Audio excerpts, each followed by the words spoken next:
frozen? It's not frozen.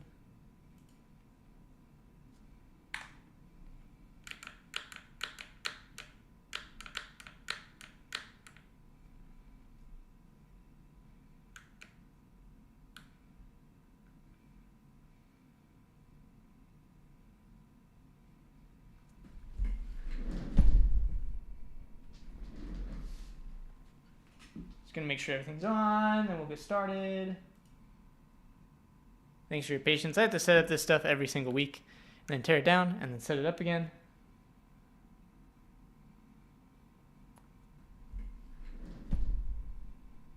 See if it works.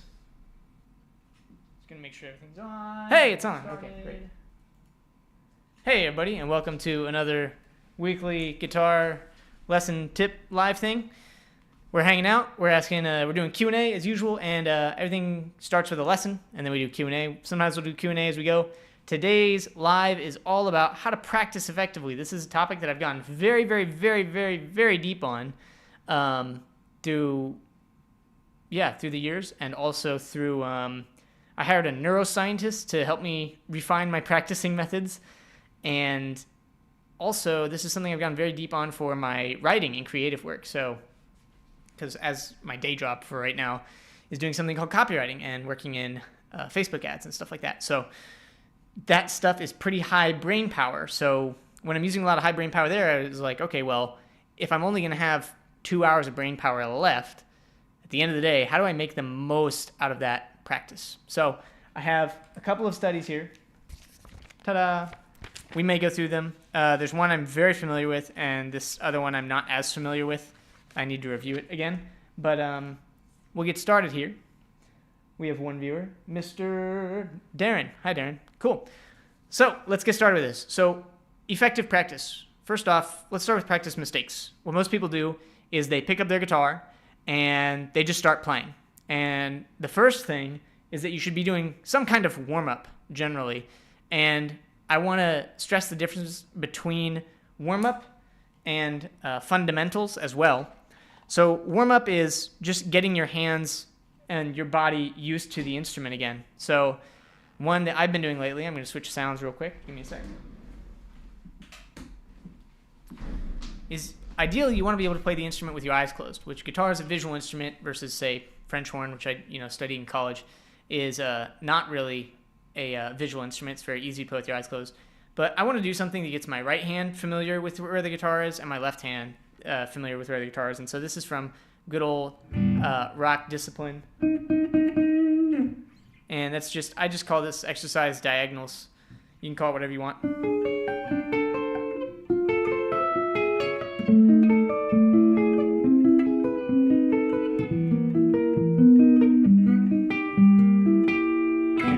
And then you can do it all the way down the neck, and you can do all kinds of variations.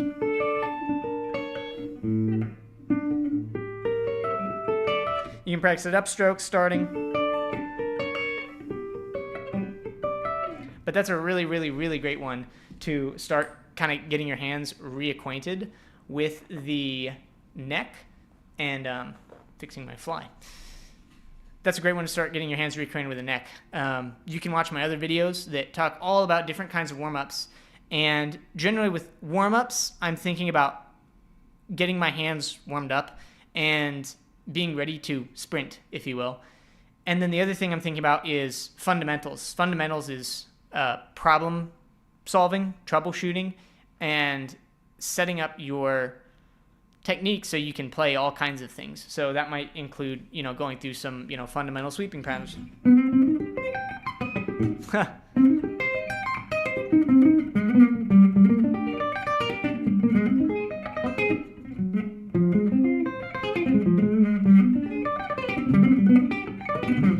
You've got all my sweep backing tracks in the video. I've not warmed up at all today. So you might go through sweeps. You might go through some, especially after your warm-up is when you want to do speed practice. You don't want to get right on the guitar and then start with speed practice. So now that you have, number one, your fundamentals out of the way, and you have your warm-ups out of the way, your warm-ups first, and then your fundamentals and your speed test, or your speed practice and all of that, and you're feeling good on the instrument, then we move, at least for me, that's when I move into my musical practice. So generally for me, depending on the week, there's different things what I call being in rotation. So like a while back, like there's generally like kind of 1 or 2 recording assignments that I'll have for my lessons. Sometimes I'll self-assign things. For me, having guitar lessons and a lessons teacher not only helps me get like weekly feedback and really improve, which is another part of practice, but it also gives me a lot of accountability and a lot of structure on what exactly to work on. So I'll show you what I got coming up.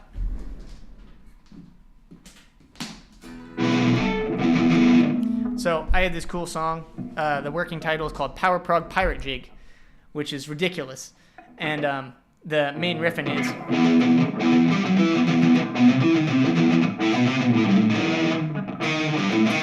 So there's different aspects of things I need to practice in there. The first thing I need to do in that, at least for me right now, and we'll sum this up into a broader picture in a minute.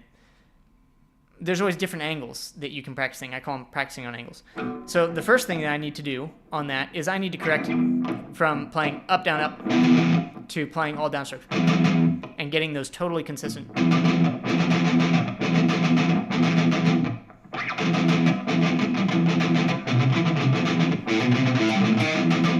So I might go through it one time or, for a set, and we'll get into sets here in a minute and timers and all that and how I use those. I might go through that for a set and just focus on one aspect of improving that. Because, and we'll get into the studies here in a second, if you're trying to focus on, I need to improve the down picking, but I also need to improve moving this shifting spot, you're going to kind of overwhelm your brain with trying to focus on and improve too many things at once. And sometimes you have to do 2 or 3 things together. Like one of the things that I need to do also on that riff is switch from playing it on to, which is playing it all with no open strings. So those are some different practice objectives I have. Now the second thing that I have to work on this week, so it's thing number 1. The second thing that I have to work on this week is, just did it in my lesson, practicing some improv kind of stuff. So my teacher kind of gave me a structure for that. And so when I go through and I might just put on some backing tracks. Now it's a little different when you're working with backing tracks than if you're working with like a riff or something. But just for example, let's say that these are our 2, we've done our warm-ups, we've done our fundamentals, and now we have our practice objectives. Our practice objectives are A, fixing this riff, and B, practicing improv stuff. So this is where we get into the studies and the cool stuff. So this first study is called Optimizing Music Learning, exploring how blocked and interleaved practice schedules affect advanced performance. And I'm going to skip in here to the average amount of hours that the players in this study were playing, because I remember calculating it. I think, the average hours per week of the players in this study was around 8, which is not a lot. That's 5 days a week. 4 days a week for 2 hours. So like if you're a busy working professional, let's say you didn't practice Saturday and Sunday, and then one night you have karate class or whatever. But you have 2 hours of practice, 2-hour practice sessions, or maybe you're doing, about, I'm not going to do the exact math, 5 1.5-hour practice sessions, and you're not doing weekends, or you've got, a busy weekday, 2 days a week. And then the average age of the it's got the average hours playing per week. It's 18.6. So these are professional level players, and there's 10 players in the study. Long story short, the point of this study was they divided these players into 2 groups. They said one group is like, hey, you're allowed to practice however you want. Here's a brand new piece. And then they took the other people in the study and they said, we want you to practice. I put my timer down here. We want you to practice with a timer, and we want you to practice different sections for 3 minutes at a time. And we'll get into how to use this in a little bit of an altered way in a second. And the people who performed better, as judged by a panel of judges, were the people who did what are called interleaved practice, or they'd practice section A, and then section B, and then section A, and then section B. Now, I dove much deeper into the neuroscience, and eventually, because my life has been very busy lately, we're going to have a video coming out which called something along the lines of like, I hired a neuroscientist to tell me how to practice, because I literally did hire a neuroscientist for hundreds of dollars to have an hour-long interview that I could share with you guys. And there's a couple of really cool things that I learned. Everybody has a different level of, number one, focus, and number two, attention span. Focus is purely your ability to focus on one thing at a time and have concentrated brain power, okay? Attention span is for how long you can apply focus. So attention span is kind of above focus in terms of importance. So the thing is, 3 minutes is a really short amount of time when you're practicing something that isn't strictly athletic on the guitar. So something that's athletic on the guitar would be like, and you're working on picking speed. That's going to be something you have a physical limitation on, right? Now, what you can do with the timer, one of the tips I got from the neuroscientist, which is a really amazing tip, and you can use this because you've probably heard of the Pomodoro method, right? Is instead of doing 3 minutes at a time, you could set this timer to go count up. And then what you want to do is you want to time yourself and figure out, okay, I was working on this thing. When did my brain go, this is boring, I want to switch to something else? And then you look at the timer and you write that time down and you do it a couple times. I haven't actually gone through this. I usually just use this 3 minutes, or I use 5 minutes. But if you want to be really ultra fancy, you can time it. Let's say that you come out with 8 minutes. Every 8 minutes, your brain gets bored. Cool. So do 8 minutes and 8 minutes. So you might sit there and go,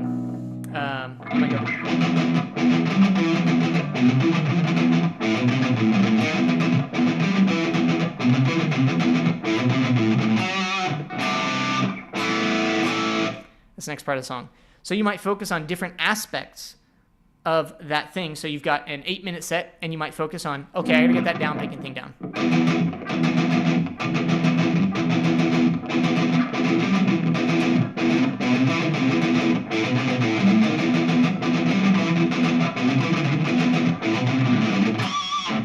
Now what I'm noticing in there as I practice is I'm muting everything, which I don't want to do that. So that might be an opportunity to slow it down. Slow practice is different than fast practice for your brain, and we're going to get into that in a second. But the thing that I really want to impress upon you guys is you should practice ideally with a timer, or you need to practice in chunks. And for each chunk that you have, you need to have a very, very specific goal or focus that you have for that chunk. So, on the improv thing is a really kind of a bad example. So let's choose another part of my song. I have another part of my song that's just that riff, and it's all together, and it's got this little run.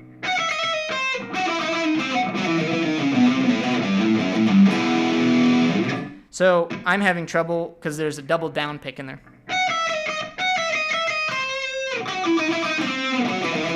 Or just the string crossing thing. So that's a mechanical issue. So I might want to practice that one slowly. Now let's talk about slow practice versus fast practice. So to kind of come up to here, we've established how long can our brain focus on something, and then we have different things and different focuses within those A and those B that we're focusing on so that we can do effective practice. So my first goal might be focusing on a down picking thing. My second goal might be focusing on getting the mechanical aspects of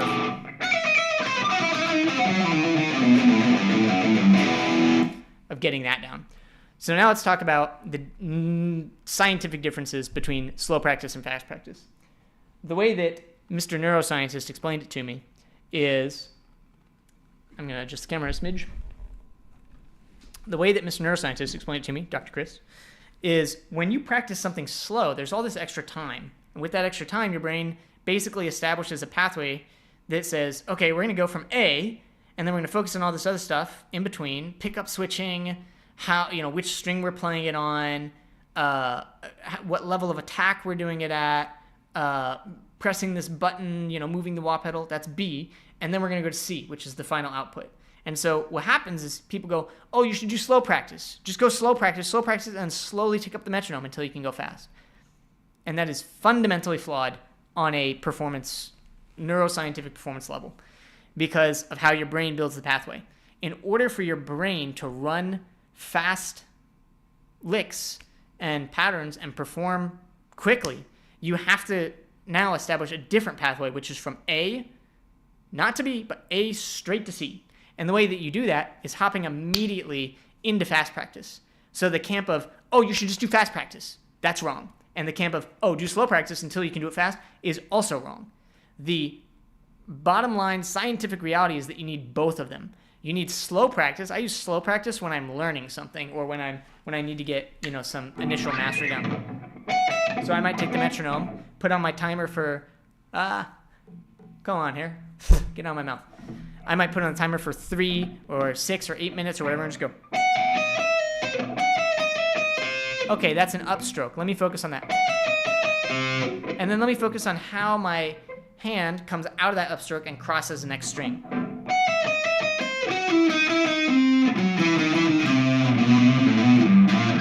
Messed it up, start from the beginning.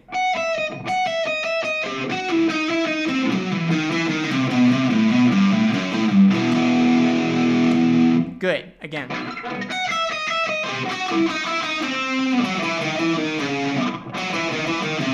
Now, see what I did there is I restarted in the middle. And the thing is that you're building this little neural pathway in your brain. And if you go and you start playing from A to B to C, and you start doing this, and you go, oh, I messed up. Oh, let me try to keep going. When you do that, then you're just encoding a mistake. And you don't want to encode a mistake. The only thing that you want to encode is perfect practice. So there, I would stop, and I would start from the beginning again.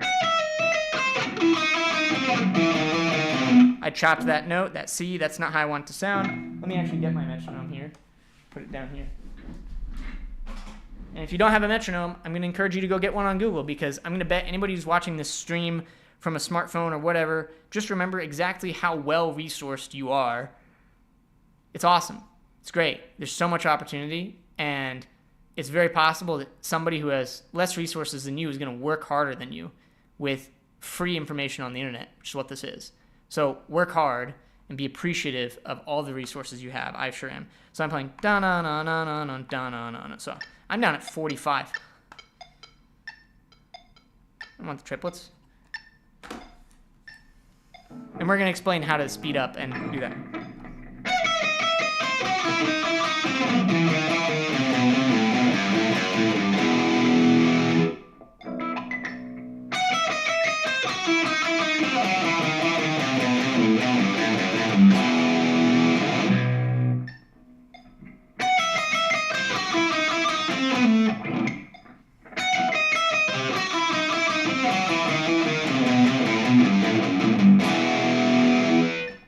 I think now, thing is when you're doing slow practice, there is a difference between memorization, which you must have down first. I already have that riff 110% memorized. Okay. And there's a difference between pushing your threshold so that you can start to get it faster. Because when you're going slow, there's time to make technical transition mistakes that you won't have time to make at faster. So I'm going to kick this up to, let's say, 66. Let's see how I can do there. Da, da, da, da.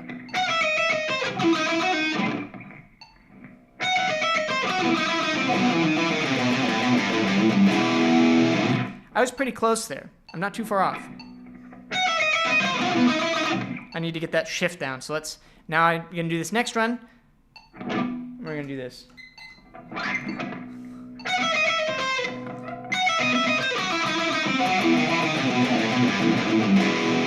Pretty good.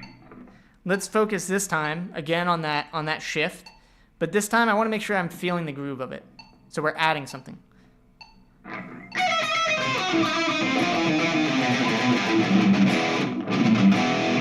One more time.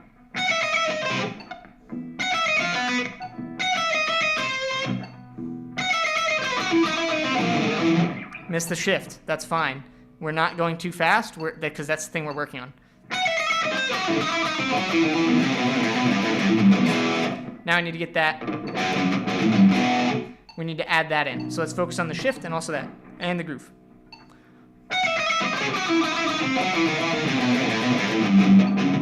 Missed it. That's fine. I chipped the beginning, so now I need to start over again. Boom. That's our timer. I set a timer for just 1 minute, so I'd know to switch. So my timer goes off, and now I mechanically go into the next thing. Yes, when you're doing practicing, you're absolutely engaging your brain at a very intense level of focus. And in fact, piano players are known, I haven't been able to find a study on this, but I went to Music Conservatory, University of Cincinnati. Piano players eat a lot, and it's because your brain is one of the most power-hungry organs in your entire body. And so if you are doing intensely focused things all day, you're going to eat more because your brain is literally helping you burn more calories. It's not an excuse to eat junk, but yeah, your brain's burning more. So now, what I'm going to do, I'm just going to set time for 3 minutes. We'll just do 2, just for this live stream, okay? Now I'm going to find my other tempo. And I'll tap it in. I'm tapping in double. So we'll go back to, so it's basically a 60. I'm pretty slow on that one still. 66. So my timer's on.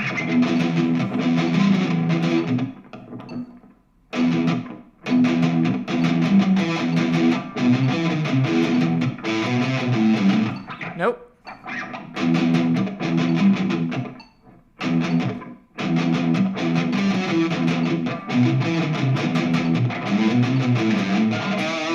So I'm figuring out the picking pattern.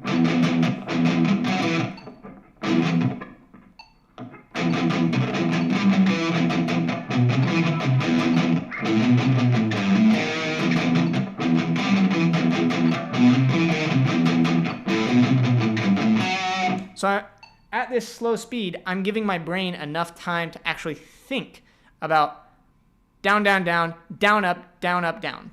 Think about the picking pattern and process all of that. So I'm just doing initial encoding. So again, your first step is memorization, your second step is slow practice, and then your third step is going to be working on kind of some initial speed stuff, and then we'll get into when you got to practice something really fast. So my timer's got 29 seconds on it. Let's just pretend timer's about to run out. Okay, boom, timer ran out.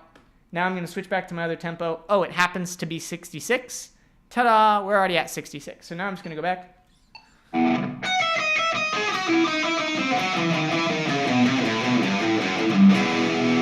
So literally, that is it. That is exactly how I practice. I pick, I would say the maximum things you'd want to put in rotation is probably about 4 things. And they could be different parts of the same piece, right? Like I've got another thing I want to work up.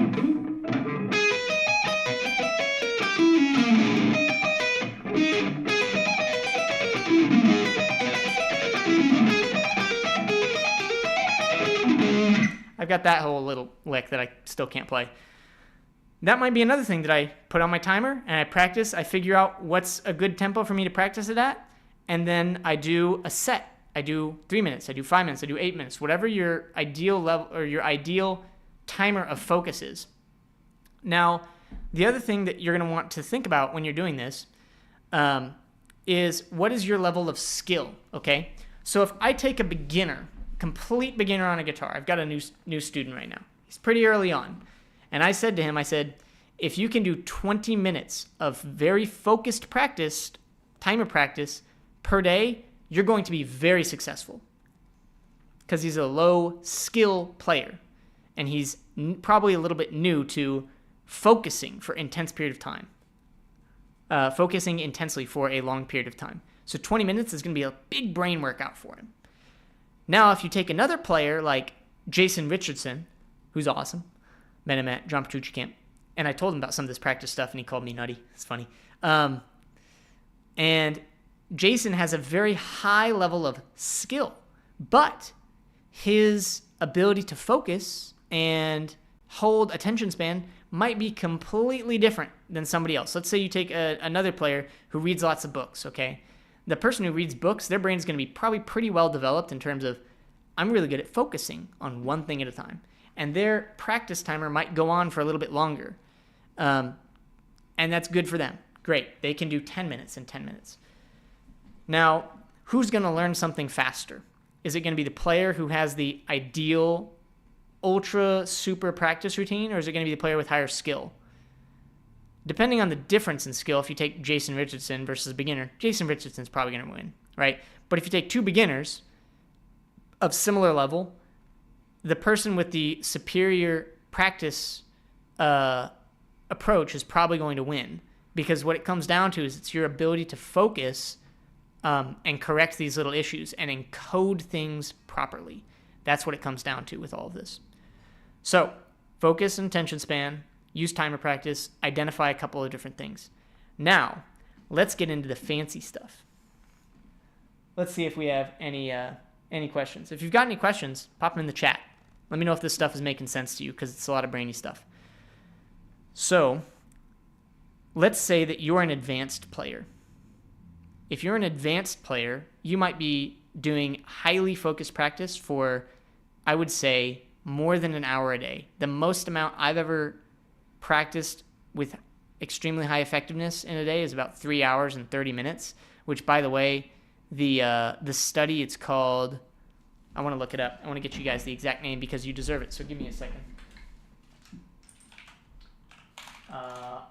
Acquisition of expert performance.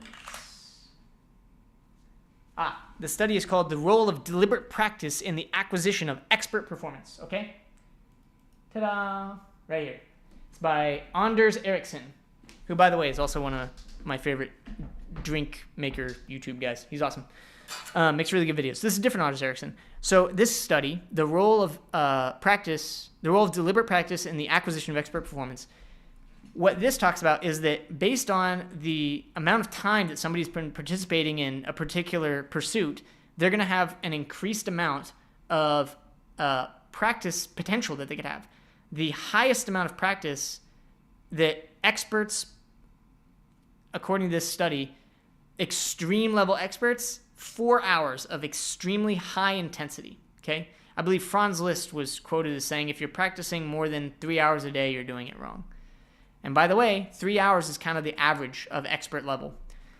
So if you're getting a solid 1.5 and you're an intermediate player, awesome. That's great, okay? If you're getting a solid 2 hours, probably getting a little more advanced, or you're just putting some good time in. Good for you. If you're getting to 3 hours, that is expert level, okay? And one of the examples from this study is from a conservatory of violin players, or they looked at violin players from a particular conservatory, and the average amount of practice was, for the experts, was 3 hours. And the way that they divided this practice, which is very important because it appears in a lot of other places, they divided their practice into 2 1.5-hour sessions. And that's important for a couple of reasons. Number one, what are called your ultradian rhythms run on 90-minute cycles, which is just the cycle of your body doing its thing. And in fact, your sleep cycles also run on 90 minutes. So your cycles of focus, and attention span and energy run on 90-minute cycles. So you can line your practice up with how your body works, okay? And I find, I'll usually do about 45 minutes of fundamentals and warm-ups and stuff, and then I'm ready to hop into music. Usually it's about 45 minutes for me. And then I can go about an hour to an hour 20, an hour 30 total for that session. It's like, cool, I'm feeling pretty good. Let's take a break. And then I might go do the rest of my day. I might, take a break for, I would say you'd probably want to break for at least 30 minutes. At least. Probably like an hour though. But for a lot of people, it's going to be a morning practice set and an evening practice set. If I've got a lot of times, usually it's 2 evening practice sets for me. I'll start around maybe 5 or 6, take an hour break, go do dinner, and then I'll come back and I'll do my next set of practice just until I'm tired. And usually that's, an hour-ish. So it's 2.5 hours. So I asked John Petrucci, who's famous for practicing 6 hours, how he broke up his practice sessions. Guess what the answer was? The answer is 4 1-hour and 30-minute practice sessions. So there are aspects of practice which will come intuitively to you. My purpose with all of the information I'm giving you here is to give you the scientific backing and basis for it so that you don't just go, oh, well, I practice for 10 minutes and then I got to take a break and then I got to practice another 10 minutes. So that you understand that those 10 minutes are derived from your focus and attention span, which there are things you can do to affect those things, such as, well, if you're on social media all day and you're flipping through a gazillion TikToks, your attention span, your ability to focus is going to go down. And if guitar is a really meaningful thing in your life and you want to succeed, I'd recommend probably replacing some of those. I mean, if you want to get really into, working on focus and attention span, you can do something called N-back training, which is similar to, like, there's that, I forget what the game calls, like Simon something. I think it might just be called Simon, where it's like red, blue, green, yellow. Then you got to do red, blue, green, yellow. Then it goes red, blue, green, yellow, blue. Then you got to do red, blue, green, yellow, blue. And you're increasing the amount of memorization you can have.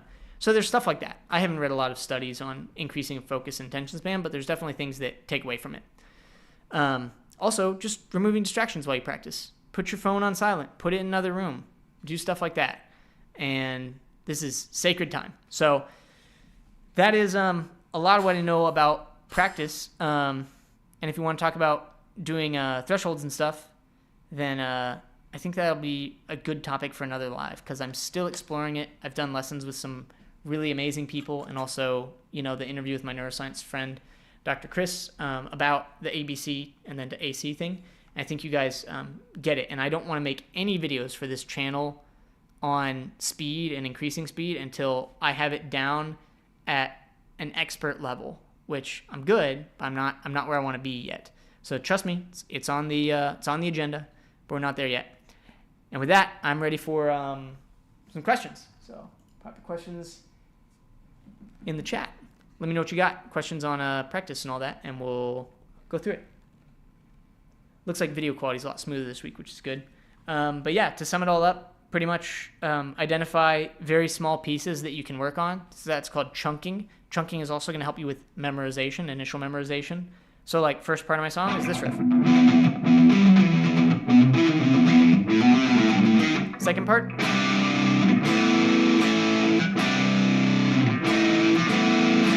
So you would chunk those into verse, chorus, song title, and then all of a sudden the information's much easier to memorize rather than E, E, E, G, F sharp, E, E, E, E, B, C, E, D sharp, C, instead of encoding it like that. So, yeah, I'm hanging out. Any questions you guys have, pop them in the chat, and we'll go from there.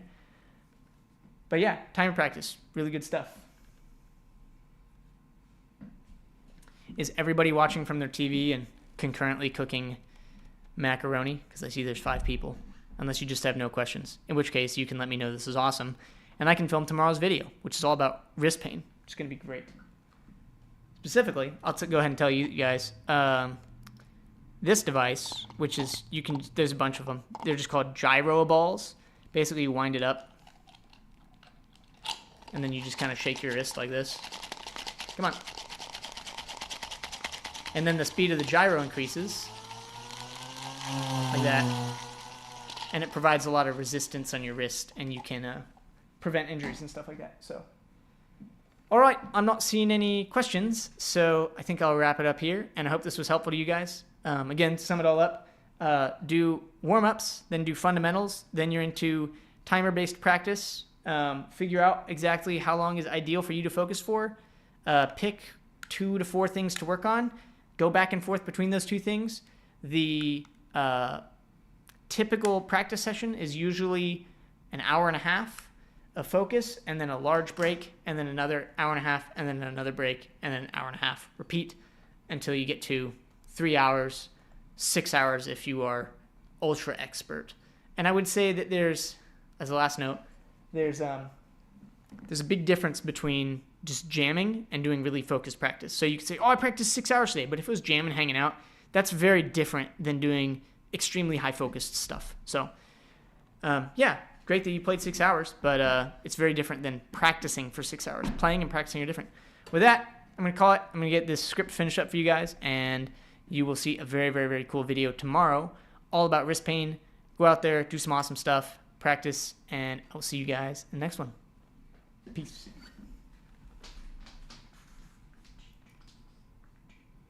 For 6 hours.